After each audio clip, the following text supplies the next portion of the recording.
오늘 성경 본문은 세례 요한의 죽음에 관한 내용입니다. 그 바로크 미술을 대표하는 화가 카라바조의 작품 중에 그 세례 요한의 참수라는 작품이 있습니다.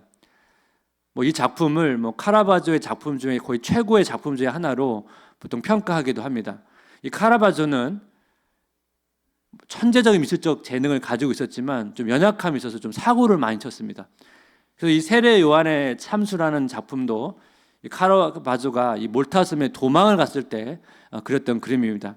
이 그림을 보게 되면 세례 요한은 참수를 당해서 죽었고, 그 소반을 들고 있는 한 여인이 그 헤로디아의 딸 살로메입니다. 어머니가 시켜서 그 세례 요한의 머리를 쟁반에 들고 오라고 시켜서 그 이제 마치 준비하는 자세를 취하고 있죠. 그 살로메 옆에 있는 한 여인이 두 손으로 얼굴을 감싸고 있습니다.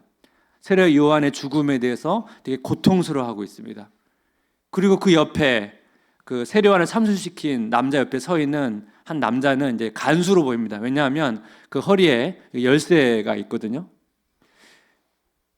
근데 이 간수의 모습은 그 옆에 서 있는 한 여인의 모습과 되게 대조를 이룹니다. 왜냐하면 간수는 이 세례 요한의 죽음을 아주 그냥 무덤덤하게 바라보고 있습니다. 세례 요한의 죽음 앞에 한 사람은 되게 고통스러워하고 있고 한 사람은 되게 무덤덤하게 지켜보고 있습니다. 왜 이렇게 반응의 차이가 있는지를 오늘 좀 말씀을 통해서 좀 살펴보기를 원합니다. 예수님 탄생 시에 이스라엘 통치했던 헤롯 왕은 자기 아들들을 지역을 나눠서 다스리게 했습니다. 그 헤롯 왕의 아들 중에 헤롯 안티파스가 갈릴리 지역을 다스리는 분봉왕이었습니다. 이 분봉왕이라는 것은 로마로부터 인준을 받지 못한 왕입니다. 오늘 본문에 등장하는 헤롯은 바로 헤롯 안티파스입니다. 마태복음 14장 1절 2절 그때 분봉왕 헤롯이 예수의 소문을 듣고 그 신하들에게 이르되 이는 세례 요한이라 그가 죽은 자 가운데서 살아났으니 그러므로 이런 능력이 그 속에서 역사하노라 하더라. 헤롯은 예수님의 소문을 듣고 세례 요한이 환생했다고 생각을 했습니다. 왜냐하면 이 세례 요한의 여러 가르침과 예수님의 가르침은 되게 유사했습니다. 살펴보았죠? 천국이 가까이 왔다는 그 메시지. 그리고 헤롯은 이 죽은 자의 부활을 믿었습니다. 세례 요한이 지금 부활했다고 생각을 했습니다.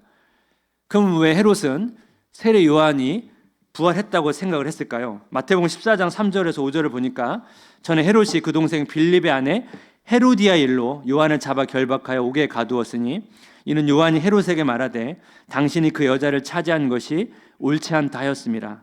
헤롯이 요한을 죽이려 하되 무리가 그를 선지자로 여김으로 그들을 두려워하더니. 이 빌립이라고 하는 사람은 그 헤롯의 이복 동생입니다. 이 헤롯이 이제 빌립을 방문했는데 빌립의 아내 헤로디아를 보고 눈이 맞은 거예요. 그래서 헤롯은 자기 아내를 버리고 이 헤로디아와 이제 재혼을 하게 됩니다. 세례 요한이 이 소식을 듣고 율법에 근거해서 헤롯의 죄를 지적을 한 것입니다. 헤롯은 마음속으로 이 세례 요한을 죽이고 싶어 했습니다. 근데 세례 요한이 워낙 이스라엘 사람들로부터 존경을 받고 있었기 때문에 죽이는 것에 대한 두려움이 있었습니다. 또 다른 복음서를 보게 되면 이 세례 요한의 말 때문에 양색이 좀 가책을 받아서 되게 괴로워했습니다. 그러니까 헤롯은 이 내적인 갈등이 좀 많이 있었습니다. 그런데 이 헤롯의 아내 헤로디아는 두려움이 없었어요. 갈등이 없었어요. 그래서 자기 딸을 시켜가지고 헤롯의 생일날 아버지를 기쁘게 한 후에 아버지가 너의 소원을 들어주겠다고 말하면 세례 요한의 머리를 달라고 지시를 합니다. 마태복음 14장 6절에 11절입니다. 마침 헤롯의 생일이 되어 헤로디아의 딸이 연석 가운데서 춤을 추어 헤롯을 기쁘게 하니 헤롯이 맹세로 그에게 무엇이든지 달라는 대로 주겠다고 약속하거늘 그가 제 어머니의 시킴을 듣고 이르되 세례 요한의 머리를 소반에 얹어 여기서 내게 주소서 하니 왕이 근심하나 자가 맹세한 것과 그와 함께 앉은 사람들 때문에 주라 명하고 사람을 보내어 옥에서 요한의 목을 베어 그 머리를 소반에 얹어서 그 소녀에게 주니 그가 자기 어머니에게로 가져가니라. 세례 요한이 억울하게 죽게 되었습니다. 헤롯은 자기 왕의 체면 때문에 세례 요한을 죽였지만 마음속으로는 여러 가지 불편한 마음이 있었던 것 같습니다. 세례 요한과 되게 비슷한 가르침과 사역을 하는 예수의 소문을 듣자마자 어떻게 반응합니까? 세례 요한이 자기에게 복수하기 위해서 예수를 통해서 환생했다고 그런 생각을 한 것이죠. 그러니까 헤롯의 마음속에는 여러 가지 미신적인 생각들이 혼재되어 있는 사람이라는 것을 우리가 본문을 통해서 알 수가 있습니다. 11절에 그 머리를 소반에 얹어서 그 소녀 살로메를 말하죠. 살로메에게 주니, 아까 카라바조의 그림이 11절을 상상해서 그린 그림입니다. 근데 여러분, 세례 요한의 죽음을 그린 여러 다른 그림을 보게 되면 이 살로메의 모습을 다양한 시선으로 그리거든요. 어떤 그림은 살로메가 이제 세례 요한의 머리를 들고 이렇게 가잖아요. 사실 여러분 생각해도 얼마나 끔찍한 겁니까?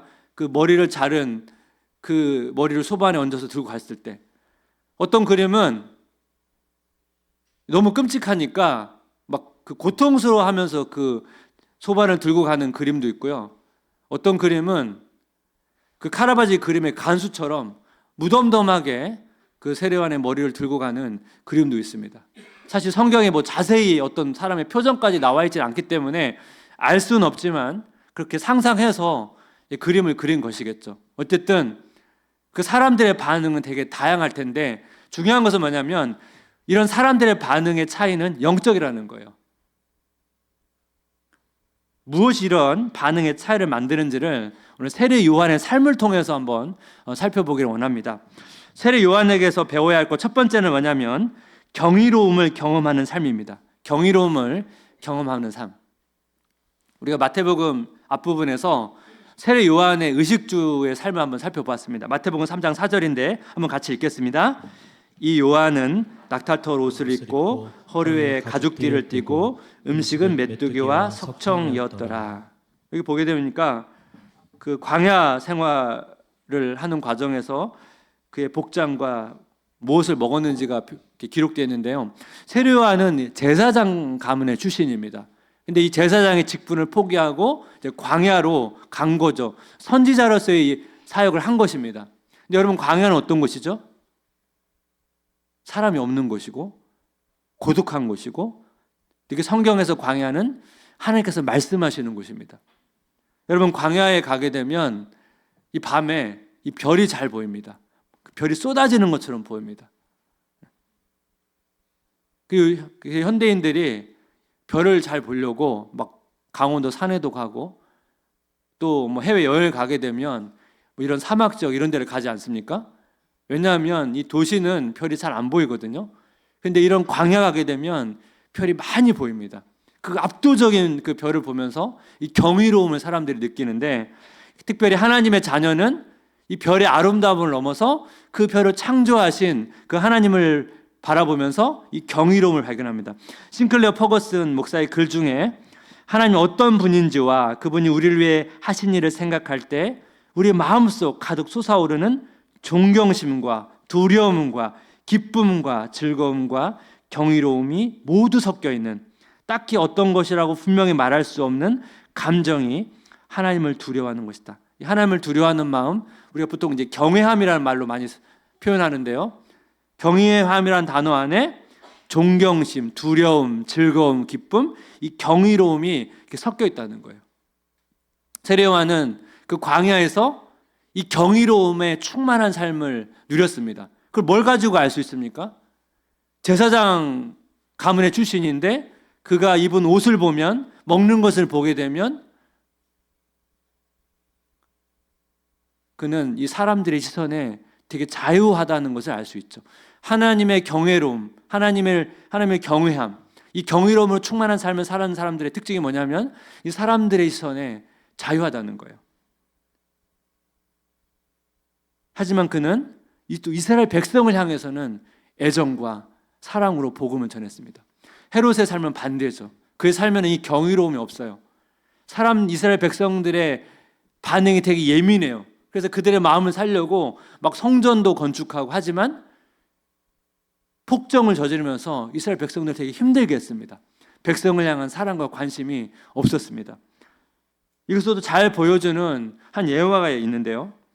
2015년도에 되게 흥미있는 연구 결과가 있었습니다. 90명의 대학생을 유칼립투스 숲에 데려간 거예요. 45명은 그 200피트에 달하는 나무를 올려다보게 했고, 나머지 45명은 그냥 멀리 있는 그 건물을 바라보겠습니다. 그리고 1분 정도 지난 후에 설문조사를 한 거예요. 그 과정에서 설문자는 펜을 떨어뜨리는 실수를 합니다.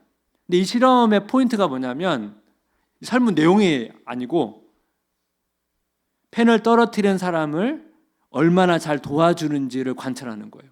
결과가 여러분 어땠을까요? 200피트나 달하는 나무, 이 높은 나무를 본 학생이 다른 학생들보다 펜을 떨어뜨리는 사람을 잘 도와줬다는 거예요.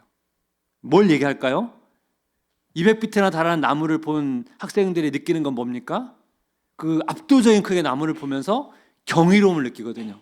이 경이로움을 경험한 사람들이 사람들 향해서 훨씬 더 관대하고 사랑을 더 잘 베푼다는 거예요. 세례 요한이 광야에서 그 경이로움을 충만히 경험했기 때문에 그 백성을 향한 사랑과 그 복음에 대한 헌신은 바로 그런 경이로움에서 나왔다는 것입니다. 그 이종태 교수는 C.S. 루이스의 책을 많이 번역하신 분인데, 이분의 책 중에 경이라는 세계를 보게 되면 이런 내용이 있습니다. C.S. 루이스에게 충만한 삶이란 바로 이 세계를 충만한 곳으로 알아보는 삶을 뜻합니다. 곧 이 세상을 원더로 가득한, 원더풀한 곳으로, 이제 경이로움으로 충만한 곳으로, 또 미닝으로 가득한 미닝풀한 곳으로, 의미가 충만한 곳으로, 그러니까 이 세상을 경의와 의미가 충만한 곳으로 알아볼 때 인간은 비로소 삶의 충만을 누리게 된다는 거예요. 여러분, 우리가 처한 세상은 타락돼 있죠. 그래서 아름답지 못한, 또 왜곡된 그런 것들이 많이 우리 눈에 보입니다. 하지만 하나님께서는 이 세계를 아름답고 경이롭게 창조했거든요. 그래서 우리가 이런 타락한 세상 속에서도 하나님의 그 손길, 그 경이로움을 충만히 경험해야 된다는 거예요. 이종태 교수의 책의 또 다른 내용을 보게 되면 한번 같이 읽어볼까요? 신비를 만날 때 사람은 어떤 체험을 하게 될까요? 진짜 신비와 맞닥뜨린 인간은 그저 와하고 되지 않고 헉하게 됩니다.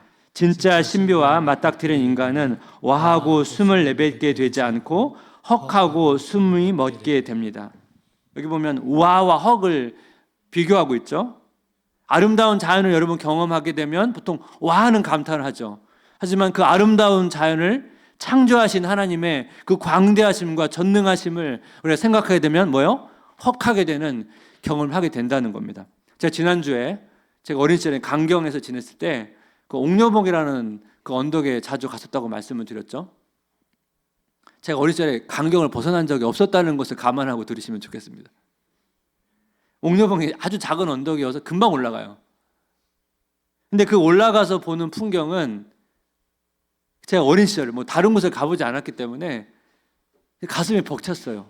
그 막 가슴이 뻥 뚫리는 듯한 그런 시원함과, 그래서 제가 뭐 어떤 걸 지금 아직도 기억하냐면, 여러분 이렇게 그 언덕을 조금씩 올라가게 되면 전체의 풍경이 조금씩 보이잖아요.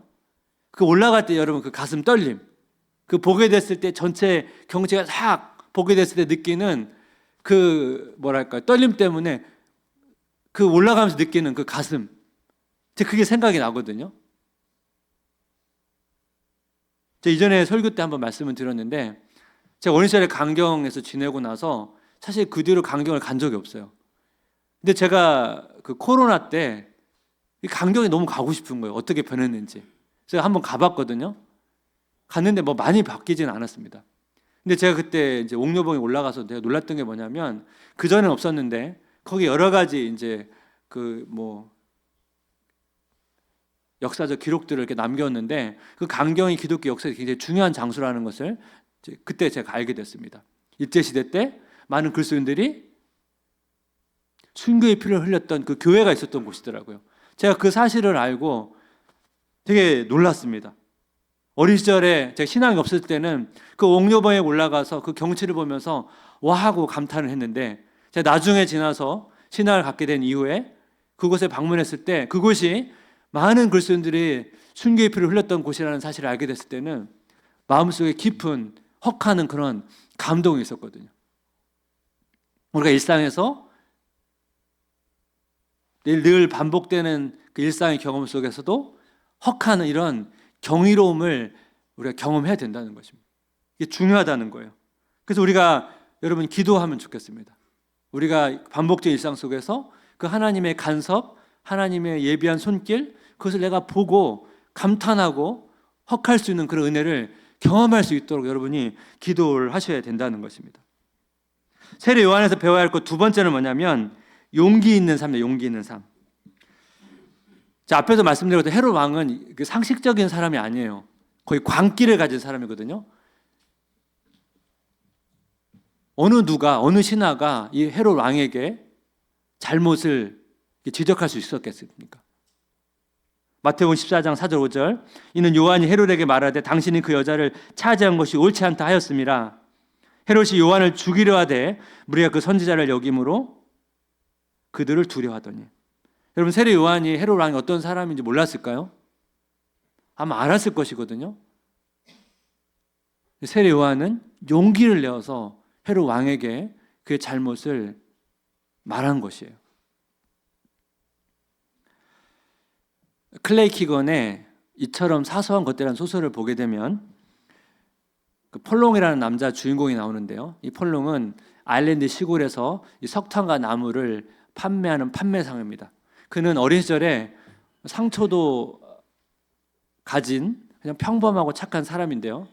그 지역의 수녀원에 석탄을 이제 배달하려고 갔는데, 그 창고에 갔는데 그 추운 겨울날 방치된, 학대받고 있는 한 여인을 발견하게 됩니다. 그래서 그는 이 수녀원에 뭔가 문제가 있다는 것을 직감하게 됩니다.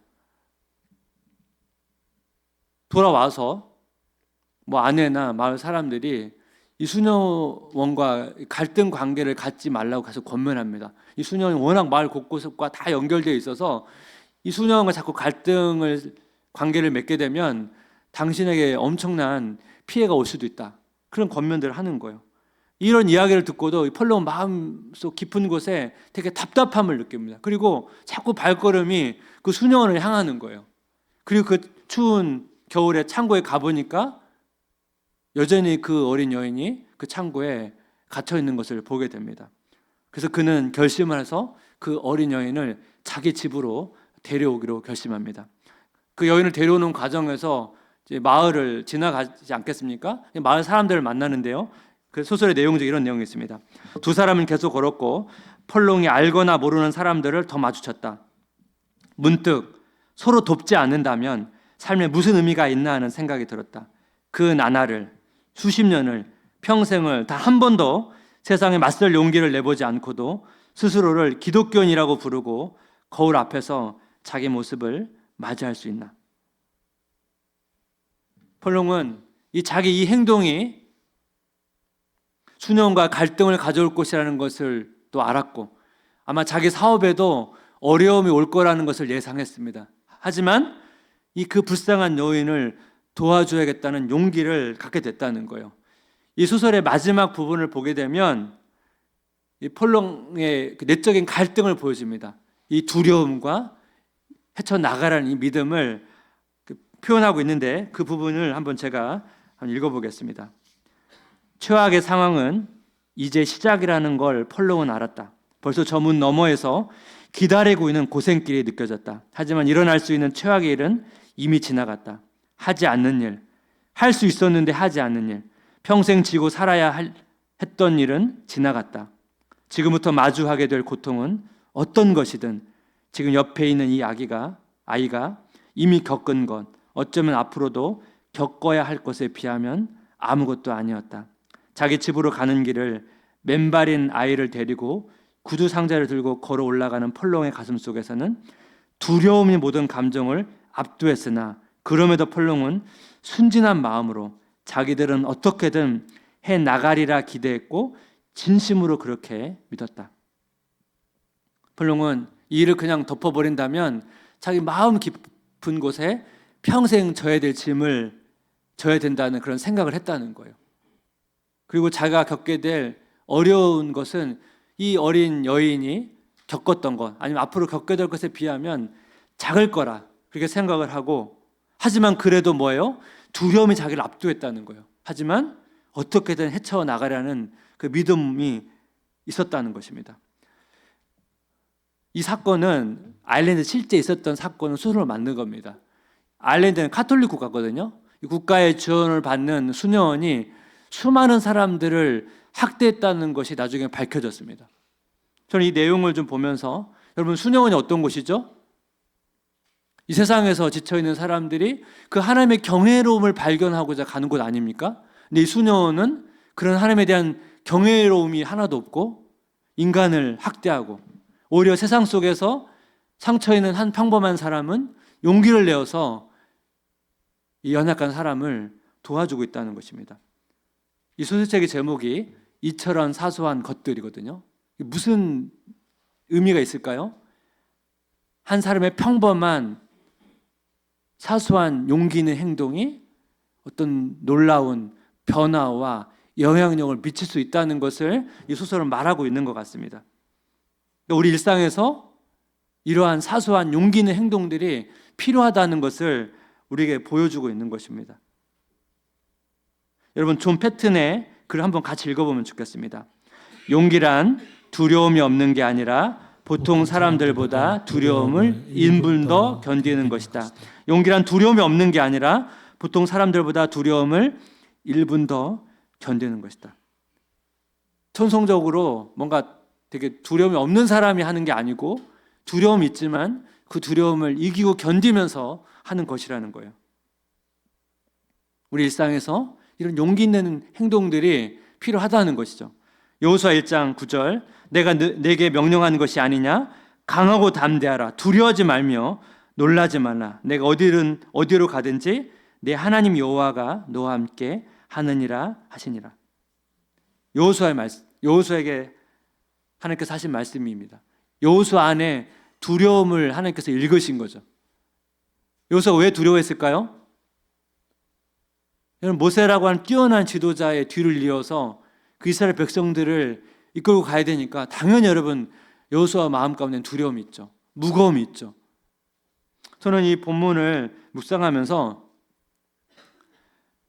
제가 분당 우리 교회에서 이제 분립 개척하는 시기에 제가 이제 분립 교회를 이제 담당해야 된다는 것을 제가 생각했을 때 저 안에도 두려움이 좀 있었거든요. 그래서 저는 여호수아의 그 마음을 충분히 이해합니다. 분당 우리 교회에서 너무나 좋은 은혜로운 예배와 그런 교회 생활을 하시다가 1만 성도 파송 운동이라는 그 일로 이제 오게 되신 성도님들, 또 어쨌든 건강한 교회를 꿈꾸면서 또 그것을 기대하면서 또 새롭게 등록하신 성도님들, 그런 성도님들의 마음을 제가 알기 때문에 제 안에도 이렇게 두려움들이 찾아오거든요. 내가 잘 감당할 수 있을까? 이찬수 목사님이 오랫동안 해오셨던 그 목회들을 내가 잘 감당할 수 있을까? 저에게도 그런 두려움들이 찾아옵니다. 제가 그런 두려움들이 있을 때 그것을 건강하게 어떻게 보면 저의 그 부정적인 결과가 아니고 긍정적인 것으로 적용하려고 그래요. 제가 조심조심 정도를 걸기 위해서 제 자신을 성찰하고 그런 걸로 제가 삼거든요. 그래서 저도 계속 용기를 내서 하나님의 은혜를 의지하면서 이렇게 매주 한 주 한 주 지금 이렇게 걷고 있거든요. 성도님도 얼마나 여러분 한 주 한 주 힘드세요. 얼마나 삶에 부딪히는 여러 가지 인생의 문제 앞에 두려움이 있으세요. 우리 함께 용기를 내면 좋겠습니다. 지난주에 제가 말씀드렸던 그 영화 서울의 봄을 보게 되면 수도사 사령관 이태신 장군이 이 쿠데타를 막으려고 하다가 결과적으로는 막기는 불가능하다는 것을 깨닫는데요. 그럼에도 불구하고 자기 부대의 소수의 군인들을 데리고 맞서서 싸우려고 준비하는데요. 이태신 장군의 부하 작전 참모가 반대를 해요. 이렇게 싸우면 우리 부하 다 전멸한다고, 포기하자고. 이태신 장군이 그 부하한테 했던 말이 있거든요. 제가 영화를 보면서 그 대사가 참 오랜 시간 마음에 남았습니다. 제가 한번 이태신 장군의 그 고백인데 한번 읽어보겠습니다. 내 눈앞에서 내 조국이 반란군한테 무너지고 있는데 끝까지 항전하는 군인 하나 없다는 게 그게 군대냐? 남들이야 내 알 바 아냐. 각자 자기 소신대로 인생 사는 거니까. 하지만 봐라, 내 이름 앞에 뭐라고 써 있는지. 수도경비 사령관이 서울을 내버려 두고 어디를 가라는 거야. 오늘 밤 서울은 끝까지 우리 부대가 지킨다. 그의 용기 있는 행동이 뭐 성공은 되지 않았지만 우리에게 주는 메시지가 있다고 생각합니다. 전 세계적으로 여러분 그리스도인들이 계속 많아지고 있지만 여러분 한국만 본다면 지금 한국이 계속 영적으로 후퇴하고 있습니다. 특별히 다음 세대 그리스도인들은 계속 급격한 감소를 이루고 있거든요. 이런 영적인 상황 속에서 사실 우리가 무기력하게 있으면 안 되거든요. 어떻게 하면 이러한 영적인 상황을 저항하고 극복하는 그런 용기 있는 행동과 결단들이 우리가 필요한 상황이거든요. 성도님의 일상 가운데 그게 무엇인지 각자 여러분 삶의 상황이 다르니까 내 삶에서 이 용기 있는 결단과 행동이 뭔지를 여러분 고민해 보시고 도전해 보시면 좋겠습니다. 우리가 그렇게 용기를 도전하지 않는다면 우리 하나님 앞에 갔을 때 매우 부끄러울 것 같습니다. 저는 이 시대의 목회자로 사는 게 부끄러울 때가 너무 많습니다. 많은 보이지 않는 목회자들이 참 존경스러운 삶을 살지만 때로는 언론을 보게 되면 너무나 마음 아픈 목회자의 모습을 볼 때마다 제가 너무 부끄러울 때가 많습니다.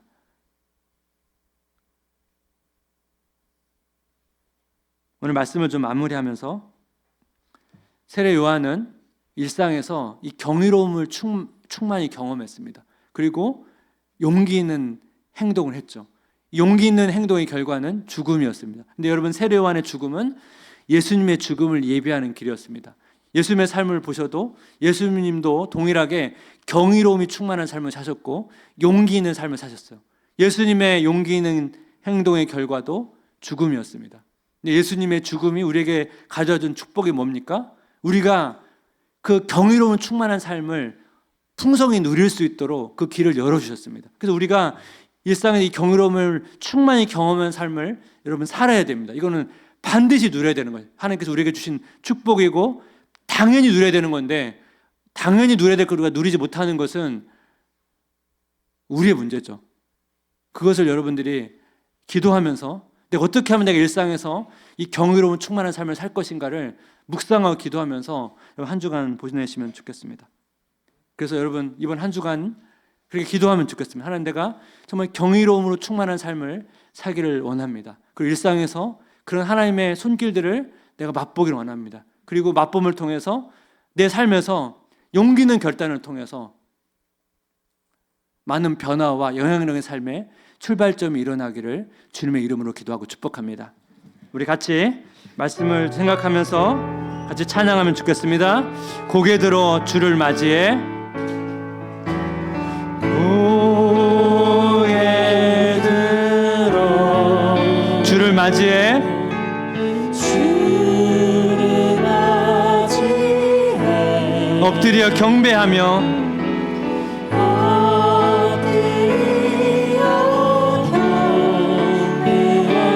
찬양, 왕의 위엄을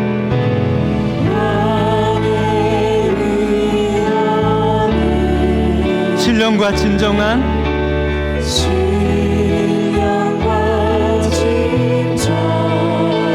찬양으로 영광 돌려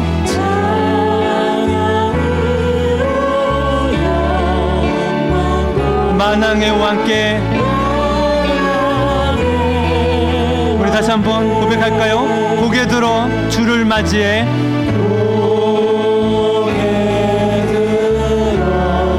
주를 맞이해,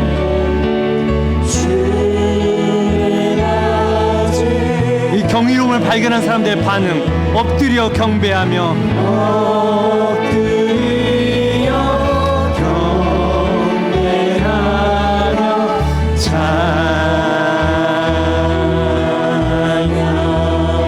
왕의 위엄을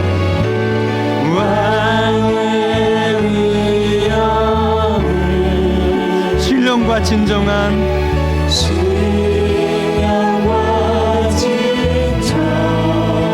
찬양으로 영광 돌려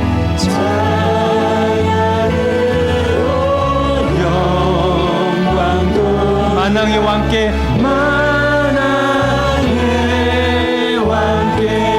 여호와는 나의 빛이요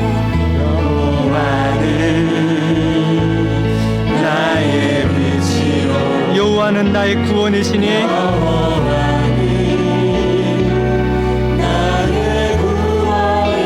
내가 누구를 두려워하리요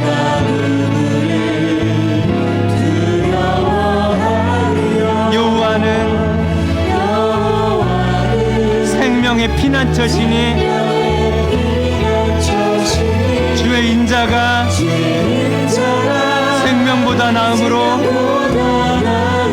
내 입술이 여호와를 찬양하리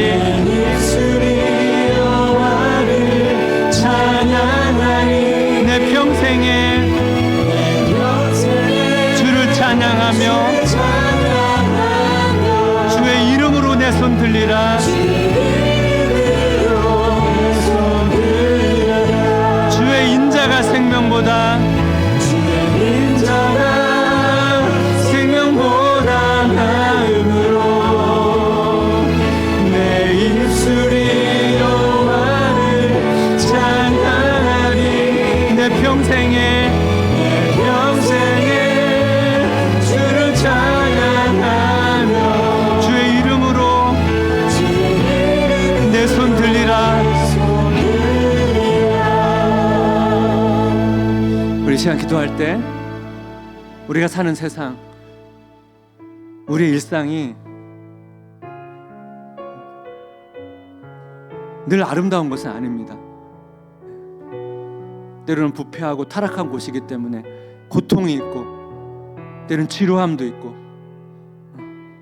답답함이 있고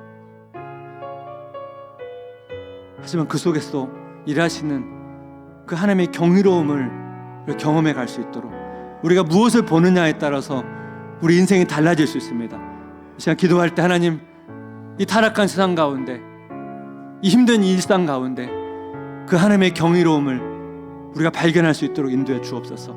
하나님 우리 삶 가운데 혹하는 그런 놀라운 그 하나님의 신비들을 경험할 수 있도록 우리 붙잡아 주옵소서. 그래서 그 경험으로 말미암아 우리 삶 가운데 일상에서 용기 있는 행동들이 나와서 그 행동들로 말미암아 수많은 변화와 열매가 맺는 그런 삶이 될 수 있도록 우리 가정과 우리 교회와 일터 위에 이런 놀라운 은혜가 있도록 우리 간절히 같이 한번 기도합니다. 하나님